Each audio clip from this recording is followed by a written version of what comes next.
What's up, everybody? Welcome back to the Next Win podcast with your host, Aunt Ma, co-host Justin Vaseur, and special guest, William Win. I went from podcast voice to like UFC voice. Yeah. Now me and Justin are going to fight. Ding, ding, ding. He's All going right. to win. All right, we're just going to not talk and we'll just see the fight right now. Go, guys. See those legs, dude? Kick my butt. All right, guys. Thank you for joining us on the Next Win podcast. In today's episode, we're going to be talking about, what is it, Justin? What you shouldn't do before buying a home. What you shouldn't do when buying a home. Yeah, what are some things that you shouldn't do? Like Some common mistakes that people do. Are we talking about while you're in escrow or before that happens? Yeah. Because people do Both. a lot of dumb Let's talk things. about both. So before you get pre-approved, before you even talk to us, are there things that they shouldn't do? Yes, make big purchases. Even before? This is when I'm like, hey, I want to buy a car right now, and then in a month I'll buy a home. Because that car payment is going to make you not buy more house. That's $500,000. Like what? I don't know. Average car payment is now like $700. Okay. Oh, yeah. That's going to knock down maybe $100,000. So it doesn't matter about the time frame. If you're gonna buy a home, do not make a big purchase because we want your debt to be as little as possible. Yes. So that's the concern. It's not the ding on your credit. No, because the inquiry, the inquiry does count, but an inquiry would drop maybe a couple points. So like you can still get approved if your credit score got hurt a little bit. Yeah, just a little bit. But if you have too many payments, you cannot get approved. Yeah. That's telling them you can't afford a house. Yeah. I see. Okay. So yeah, don't get anything new credit cards. Don't get new credit cards. Don't go out spending like crazy. You kind of want to keep your debt as low as possible. What if like I just signed up for Costco, right, membership, and they're like, hey, do you want to sign up for the Costco credit card because you get 3% off your gas purchases? And like, hell yeah, gas is expensive. I want 3% back. Then you can still do it. Just don't get a crazy balance on it. I mean, you get to choose your balance? No, on Costco credit card? No, like Like charge it up. Yeah. I see. Like don't go buying 5 TVs for the house. Yeah. Balling. I see. But you can't. So don't buy 5 TVs, but I could buy that one, like really the best TV. You just want to keep you just want to keep that minimum payment, your minimum payment due. Got it. As low as possible. Okay. Don't go moving cash around. Don't deposit cash into your account. Why can I move money around? Because I'm gonna have to question it. Okay. Depending how much it is, if we do go to escrow, when our house gets accepted, and file goes live, I'm gonna have to see your statements because I need proof of funds, meaning I need to see your down payment. So what if I have all that paper trail?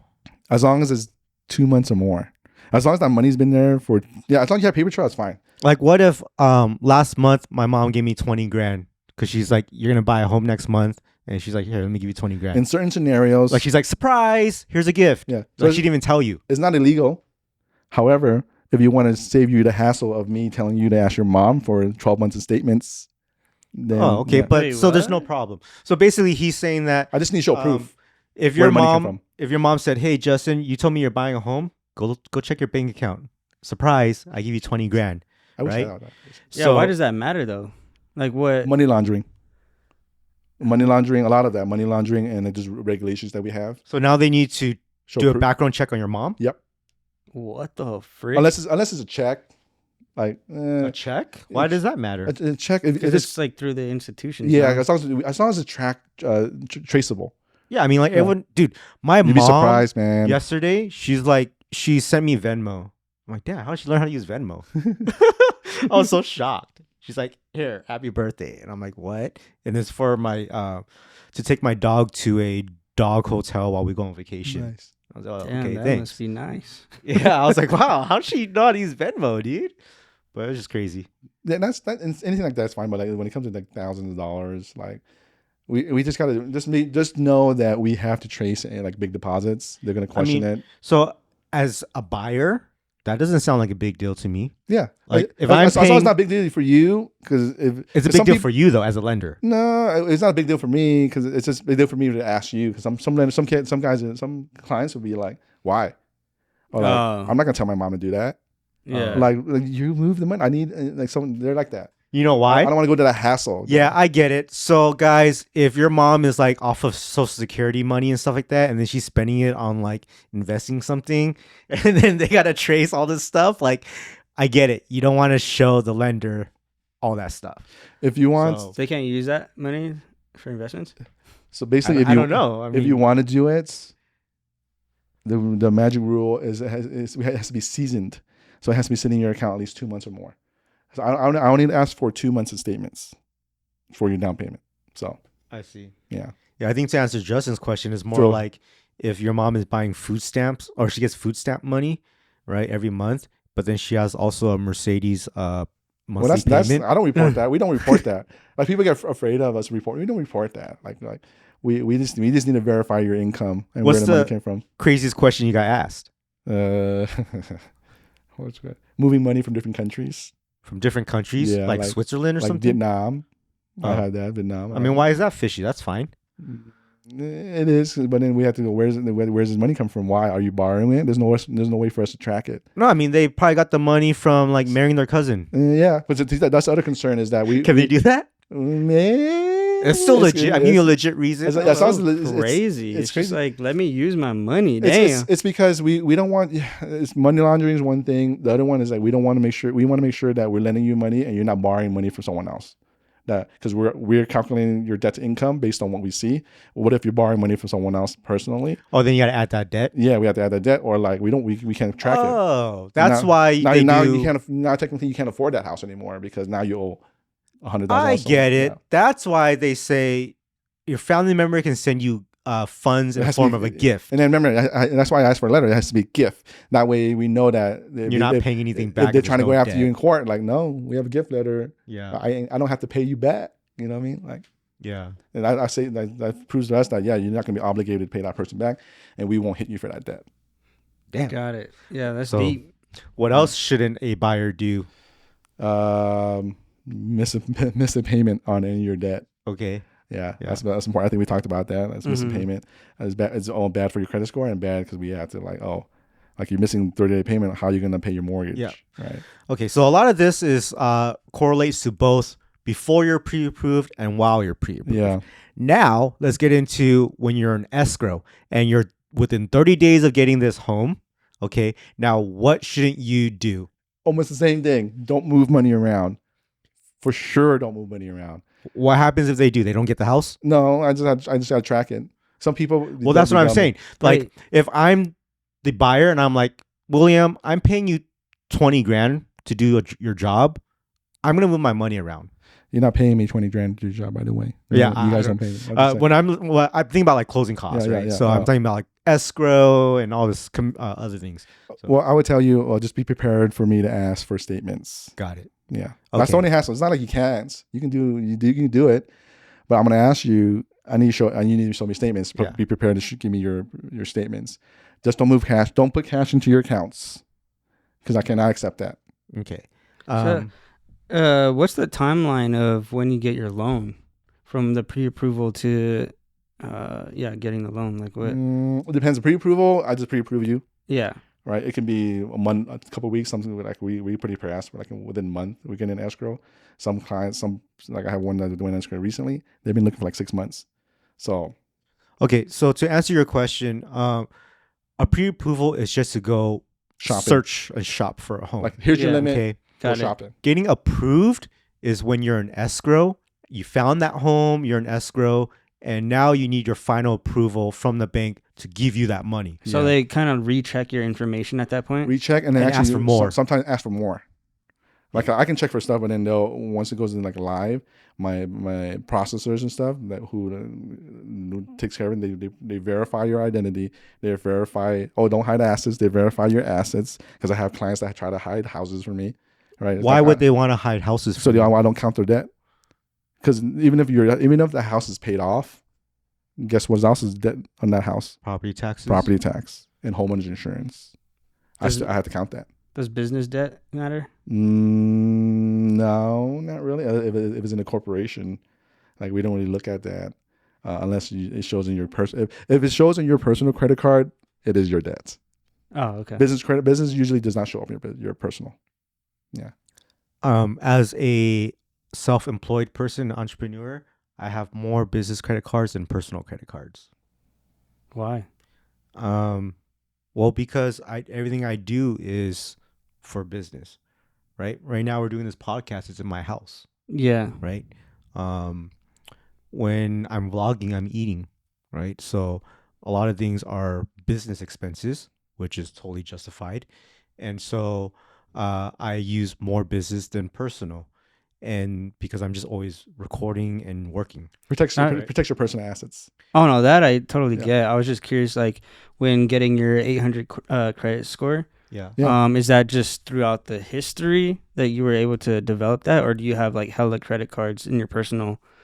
That was too? through the history. Oh, okay. So it's like, it's through history. I got to an 800 credit score from, I would say, after buying my first home, because now I have a mortgage. Now I have all these utilities, stuff like that. When I was renting a home, I was like hovering around the low 700s, So until I had like secure debt. assets Yeah. or debt, that's when I was able to bring my stuff up. Yeah, they look at it. Credit score is kind of weird, man. They look at Yeah. how long you've been having credit. That's why your first credit card for all you young ones, don't get your first credit card. Don't ever close it. I did that. Yeah, it hurts. You lose that history. Yeah. Yeah, so Because I've been stuck at like 750 for like 3 years. that's a good credit score though. And Yeah, I'm that's great. like, how do I get it to 800 When you buy a home. You buy home or get another credit card that increases your credit limit? credit limit. Yeah. So they look at payment history, your credit length, history length, how long you had credit, how much credit you have.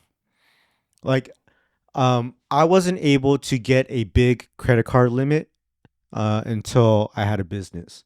So my credit card limits before were like, when you first started when you're 18, Capital One, $300, and then you go ask for $600. Maybe American Express is your best bet to get like $6,000 or something. So I never went past like $6,000 my entire life until I got a business. All of a sudden, $30,000 here, $30,000 there. And then now they're asking like, you want to keep increasing it? I'm like, nah, I don't need to. You know what I mean? I don't need no $60,000 credit card. Nope. But it's until you start leveling up, you get more to use. Mm. Yeah, and as long as you have, and that's good. If you have a lot of available credit, that helps your credit too. So as long as you have a lot available, don't use it. It looks good on you. Yeah. So like we were talking about how like things not to do during the escrow process. Oh, have you had anybody lose their home or opportunity? almost. Really? They went out and bought a Tesla. And then what happened? Luckily, it was like $800 payment. How do you save that? Oh, I can't save it because they could have lost their home. They could have right? lost it. Or they should have. They should have it, but we were just like right at the tip of the debt to income. oh God. So let's say that they weren't as fortunate and they bought that car. What can they do to save it? Can they be like, I got a gift fund from someone? You have to get fund and pay. Yeah. Or it's like, okay, I get it. The only way to save it is get a gift to lower the loan amount. Meaning that putting sell a it? bigger down payment. Bigger down payment. So it's like you're 1 week away from closing, and then you're like, you just bought that car, and you can tell them, hey, I need to put another $50,000 into your down payment. Yeah. So I didn't know you could change it at the very last minute. We just got to restructure. It's going to extend escrow. I see. We're not going to close next week. Yeah. Now basically it's a new loan. It's a new loan again. Okay, so now that's like where 2 you weeks. lose the house, because if it extends, now a lot of times the seller can now back out for that reason, Yes, and then you're screwed over your EMD. and then you lost your money. Dang. So If the seller's an asshole. that's why I Yeah. don't buy a car. Do not buy any big. When you're buying a house, Um, don't buy any car. Just As a real estate agent, I can tell you one thing to not do, okay, when you're in escrow. If you are the buyer or the seller, do not go on vacation, okay, during these 30 days. Please. Because you got to sign a lot of documents. Yes. We need to look for a lot of documents. We need communication. You Yep. are my best friend for the next 30 days. Yep. Okay. Don't go away. I've had clients that go on vacation and like they're like, hey, I'll be gone for like 5 days. And I'm like, you're signing within those 5 days, dude. Why are you going somewhere? And so there are ways to get it done. We can get a mobile notary in another state and get it done like that. But you're also going to get your escrow delayed. Because That's the biggest reason that the escrow delayed. yeah, like if you were staying in the same city where the escrow was, you can go in there to the office, you sign it, the next day you fund, and then you close escrow, right? But if you are on vacation to like 2 states away, now we got to call a mobile notary that's local to you at your hotel. They might not know Okay. the rules. They might not know the rules, so if you're asking them a lot of questions, they won't know the answers to. Second, once you sign the documents, now they have to overnight it back to the escrow, and that takes a day, and then escrow looks at it, when they have time. So you lost out on like 1 or 2 days. So don't go away. Oh, I have one more question. Are there any things that you shouldn't do as a couple?